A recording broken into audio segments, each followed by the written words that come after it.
Speaker, kalau me, speaker,วันจมาลำกันไงทักตาขักขานกันมินิสเตอร์ประคัดจอมตักขานเพรสวันนี้งดมาชนถูกกันง่ายท่าข้ามีจุ่มขานผู้สปีกเกอร์มาสับเบรกันใส่ดูชื่อเฮมีจุ่มจ้างเห็นมิงหลังสารตักปันยาอมาผู้เรามิงเลียนอะไรผู้เจ้ารำทางอานิอาขาที่ข้ามีนี้ก็เชิดฟอนก็ลิกดงเนี่ยมันขบไหมอะมารัดชื่อทิลดิกที่ชื่อต่อปารอนหลังชกเวไม่เจละไว้ขัดเตะปะที่มีปุยมากก็สวยหลังเวโลเต็นผู้สปีกเกอร์ข้ามีสวยชุนจอมเจลนักขานMLA Er เลยคอนเกรสอิน CBI เทลัวข้ากันริงไม่ยันีข้ารันตีอาชาอปมอมปกติไม่รู้จุผู้สปีกเกอร์ข้ามีจ่อเจ้าสวยประคัดมีประคัดตูเตนโมอินอันรกะรกตู FIR เทลูตีร์ตุมเข้มที่อาจูลโดนเนี่ยเตียข้าใครข้ากำมันเชียงเทียมเชียลวะวันนี้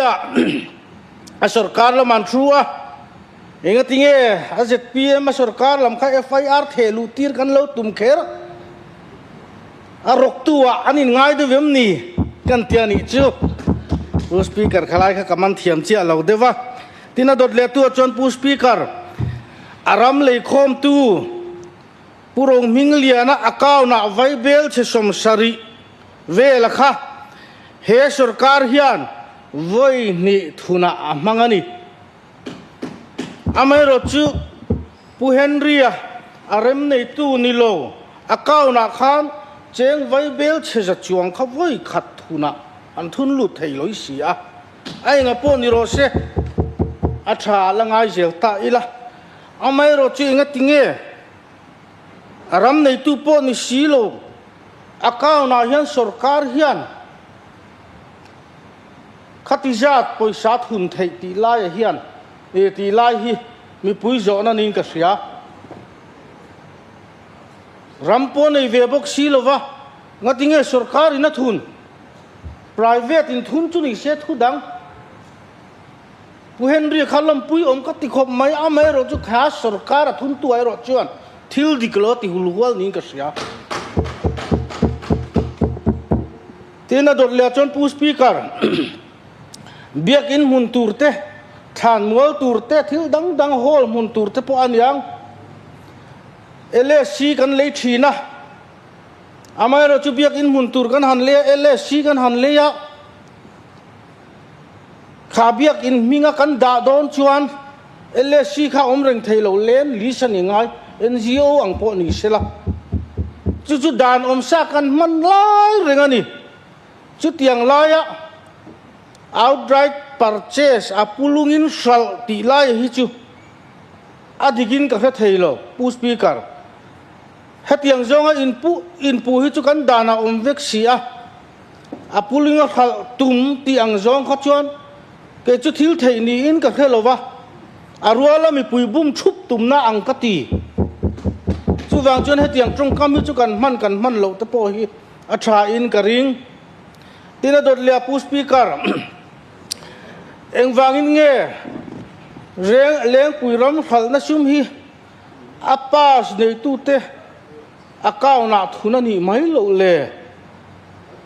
award for compensation te po pass holder te minga chu chwa vek ani an ti sia hei hi dikani si chon an account pek na o ma hi zona lian tak mi puya aom ni in ka sia chu wang chon chui chwa wat te po hi tha in ka sia tina dot lia chon pu speaker aram le khom tu oma aram le khom tu chu kam hing pui pu ro ming lian kha ni po ro wa to ni te po alo ne ni mai the ai notaria te po in register thap te po ni mai the kha chu sarkar lam po nin sia anga dikem diglovem ti te po ani le khata aram le khom pu tu po ni lo ne na pu hen ria kaw na thun na chan la ya kha ni mi pui nan zo len ber chu ani khata rang han khoya nge kal le ti lai te po hi mi puin an question ani kalau ngai khavela pu speaker ngatinge voina kan CM zom takhian tun sarkar budget session ha sabera khan ama sabera ni lovin kasya sang ni somni pali February ni somni le pakhat khanita in kasya somni panga jong mo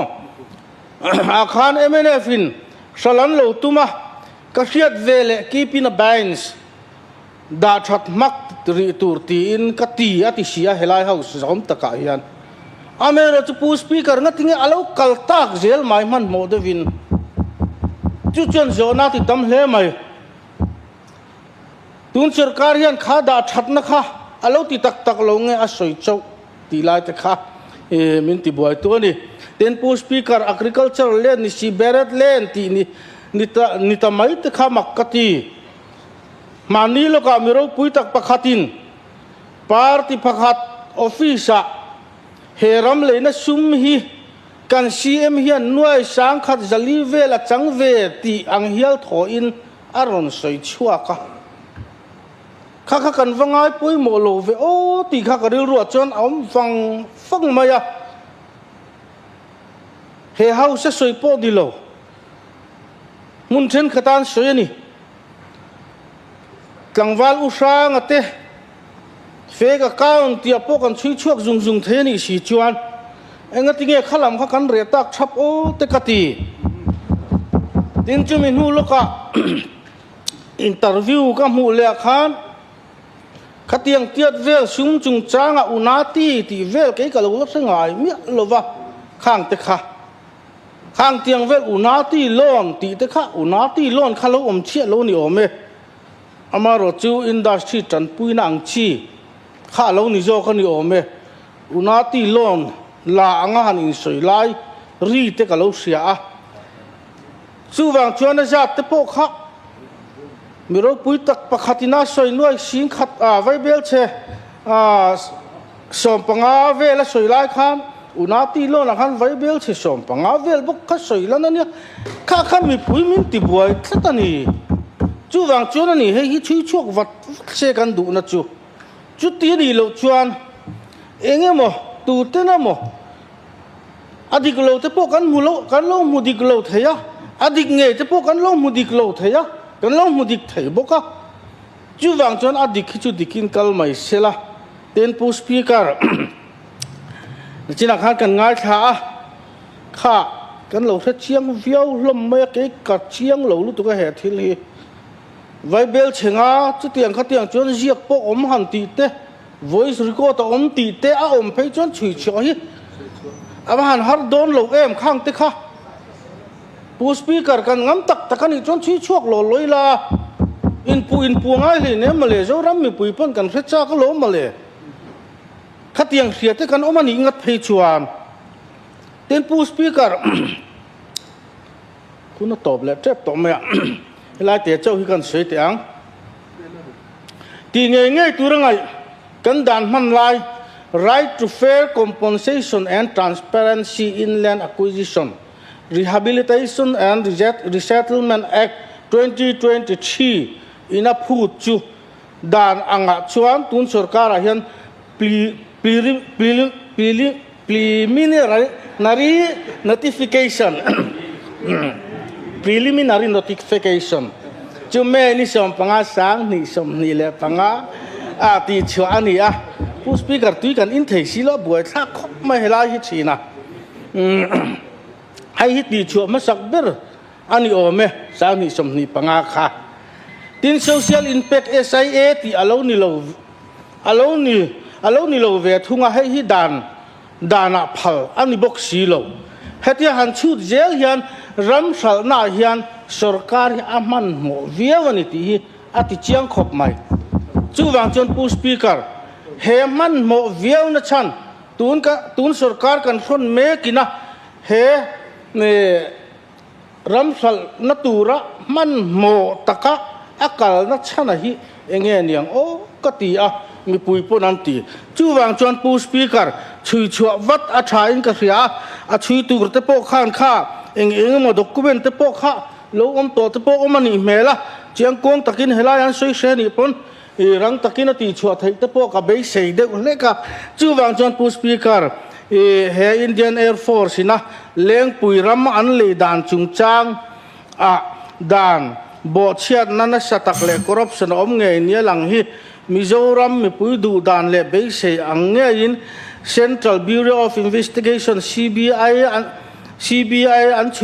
chui chuang nge thei nan Mizoram sarkar in rang takin bozuin mal ro se ti hi karon thope speaker kalome